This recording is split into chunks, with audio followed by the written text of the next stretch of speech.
کی بہت ساری دلائل رکھا ہے، قرآن میں بھی ہے، احادیث میں بھی۔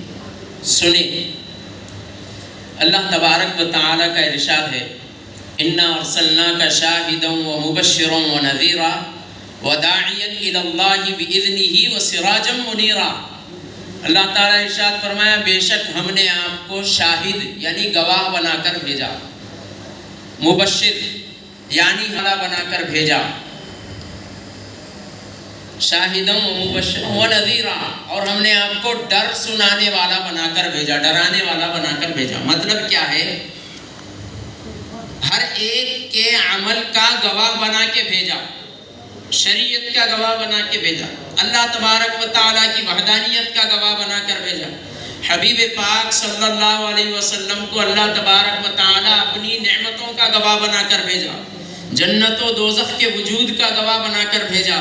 قیامت آئی نہیں، آنے والی ہے، مگر قیامت کے آنے کا بھی حضور علیہ السلام کو اللہ تبارک و تعالیٰ گواہ بنا کر بھیجا۔ ہر طرح کی گواہی کے لیے حبیب پاک صلی اللہ علیہ وسلم کو اللہ تبارک و تعالیٰ گواہ بنا کے بھیجا، شاہد گواہ بنا، مبشر خوشخبری دینے والا بنا کر بھیجا۔ نیک کام کرے، اچھے کام کرے، ایمان لائے، ایمان پہ قائم رہے، نیکی کیے تو ان کے لیے خوشخبری سنانے والا بنا کر بھیجا۔ خدا کا خوف سمجھا کر ڈرانا کہ اللہ تبارک و تعالیٰ گناہگار کو عذاب دے گا، دوزخ پیدا کیا، دوزخ میں ایسے ایسے عذابات ہیں، گناہ کرے تو ایسا عذاب ہوتا، یہ تمام عذاب کی جتنی بات۔ وَدَاعِيًا إِلَى اللَّهِ، اور اللہ تبارک و تعالیٰ کی طرف بِإِذْنِهِ، اللہ ہی کے حکم سے بلانے والا بنا کر بھیجا، اللہ کی طرف اللہ کے حکم سے بلانے والا بنا کر بھیجا۔ وَسِرَاجًا مُنِيرًا، اور اللہ آگ بنا کر بھیجا۔ سبحان اللہ، بولیے صاحب سبحان اللہ۔ روشن چراغ، چراغ ہوتا نا صاحب، فرما رہے ہیں ہم نے آپ کو روشن چراغ بنا کر بھیجا۔ اب اس آیت مبارکہ میں صرف اللہ تعالیٰ نے سراجا نہیں فرمایا، اِنَّا أَرْسَلْنَاكَ شَاهِدًا، ہم نے شاہد بنا کر بھیجا، مبشرہ ہم نے بشارت دینے والا بنا کر بھیجا، نذیرہ ہم نے ڈر سنانے والا بنا کر بھیجا، وَدَاعِيًا إِلَى اللَّهِ بِإِذْنِهِ، اور اللہ کی طرف اللہ ہی کے حکم سے بلانے والا بنا کر بھیجا۔ اور اللہ تبارک و تعالی ارشاد فرمایا، وَسِرَاجًا مُنِيرًا، ہم نے چراغ بنا کے بھیجا، سِرَاجًا مُنِيرًا، ہم نے روشن چراغ بنا کر بھیجا۔ نور کے بغیر چراغ روشن ہوتا کیا؟ نور کے بغیر چراغ روشن ہو سکتا؟ ہرگز نہیں ہوتا۔ جس چراغ میں نور ہے اسی کو سراجم منیرا۔ تو اللہ نے حضور صلی اللہ علیہ وسلم کو روشن چراغ بنا کر بھیجا۔ اور کیسا روشن چراغ صاحب؟ بجھا ہوا چراغ کسی اور کو جلا نہیں سکتا، بجھا ہوا چراغ کسی کو روشنی نہ روشنی دے سکتا، نہ کسی بجھے ہوئے کو جلا سکتا نہیں۔ روشن چراغ کیسا رہتا صاحب؟ روشن چراغ سے جتنے چراغ جڑیں گے اتنے سارے چراغ روشن ہو جاتے۔ سبحان اللہ۔ ہم بولتے نہیں میرے گھر میں بھی ہو جائے چراغاں یا رسول اللہ۔ کہاں سے لائے چراغاں؟ کہاں سے لائے؟ کہاں سے لائے؟ قرآن سے لائے حضور کا ذکر چراغوں کا۔ اللہ تعالیٰ فرمایا روشن چراغ ہے حضور علیہ السلام۔ اسی لیے جب میلاد کی خاص محفل ہوتی تو اللہ نے جو فرمایا ہم نے آپ کو روشن چراغ بنا کر بھیجا، تو حضور علیہ السلام کی یاد میں اپنے گھر میں روشنیاں کر لیتے۔ اللہ نے آپ کو روشن چراغ بنا کر بھیجا۔ حضور علیہ السلام روشن چراغ۔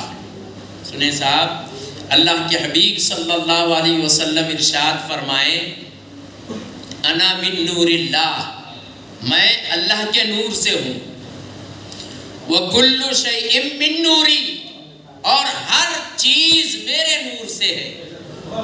اور یہ بھی ارشاد فرمائے، اول ما خلق اللہ نوری، اللہ نے سب سے پہلے میرے نور کو پیدا فرمایا۔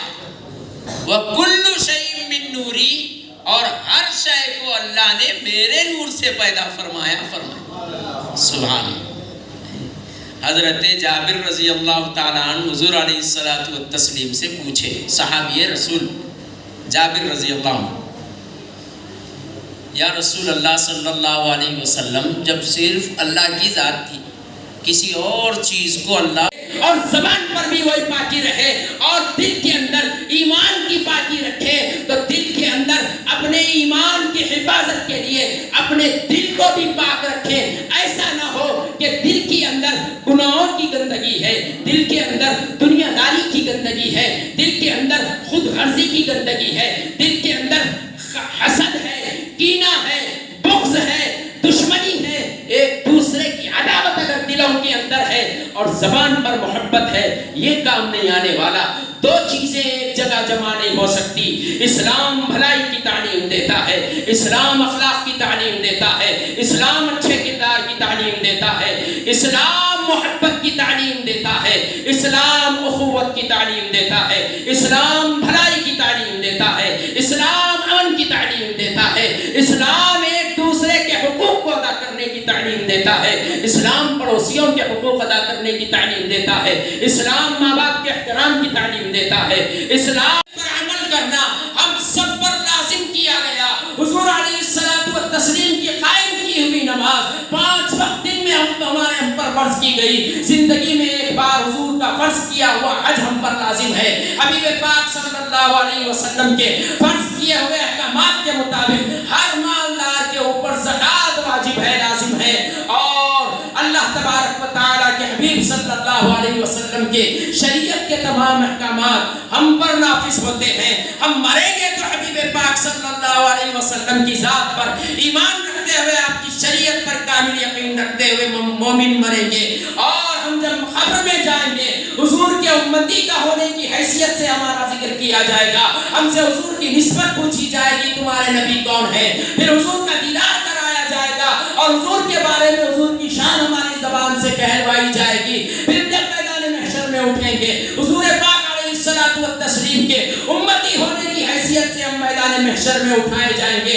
حضور کے امتی ہونے کی حیثیت سے، اور پھر کوثر پر انشاءاللہ تعالی حبیب پاک صلی اللہ علیہ وسلم، آپ کے اہل بیت، آپ کے خاندان نبوت کے شہزادوں کے ہاتھوں سے جام کوثر ہمیں سرفراز کیا جائے گا۔ حبیب پاک صلی اللہ علیہ وسلم پر ہم درود و سلام بھیجتے ہیں، اس برکت سے حبیب پاک صلی اللہ علیہ وسلم ہم درود و سلام بھیجنے والے گناہگار عاصیوں کی میدان محشر میں انشاءاللہ شفاعت فرمائیں گے، اور حضور پاک علیہ الصلوۃ والتسلیم کے امتی ہونے کی نسبت سے جبرائیل امین علیہ السلام اور ہماری مسجدیں جہاں پر ہم نماز ادا کرتے ہیں، یہ مسجد قدس پر ہماری مدد فرمائیں گے۔ حضور علیہ الصلوۃ والتسلیم کی نسبتوں سے جو یہ ساری نعمتیں ہیں صاحب یہی کام آنے والی ہیں۔ اگر اپنی نسبت بگاڑ لو گے حضور علیہ الصلوۃ والتسلیم سے تو کوئی نعمت میدان محشر کی حاصل نہیں ہونے والی، نہ قبر میں کوئی نعمت ملنے والی ہے، نہ محشر میں کوئی نعمت ملے گی۔ اگر حضور سے اپنا معاملہ بگاڑ لیں گے تو بہرحال جو نسبت ہماری ہے اس نسبت کا لحاظ رکھتے ہوئے دین اسلام پر قائم رہیں، اخلاق کو اپنائیں، کردار کو اپنائیں، بڑے لوگوں کا احترام کریں، اپنے ایمان کی حفاظت کیجیے۔ اللہ تبارک و تعالی نے حبیب پاک صلی اللہ علیہ وسلم کے نور مبارکہ کو جس شکل و صورت میں دنیا میں بھیجنا چاہتا تھا نا، اس شکل و صورت میں روحوں کی دنیا میں ایک قندیل میں، قندیل آتا نا، لالٹین بولتے نا، لالٹین پہلے زمانے میں رہتا تھا قندیل، وہ قندیل کے اندر جو ہے حضور کے نورانی مجسمے کو اس میں رکھ دیا، پوری روحوں کو حکم فرمایا کہ اس کا طواف کریں، اس کا طواف کریں، پورے روح اس نور محمدی کا طواف کرتے ہیں۔ پھر اللہ تبارک و تعالی نے روحوں کو حکم فرمایا، دیکھو جس نور کا تم طواف کر رہے ہو اس نور کی طرف دیکھو۔ تو جتنی روحوں نے اللہ کے حکم کو سن کر دیکھا اور جس کی نظر حضور کے نورانی مجسمے کے جس حصے پر پڑی، اللہ تبارک و تعالی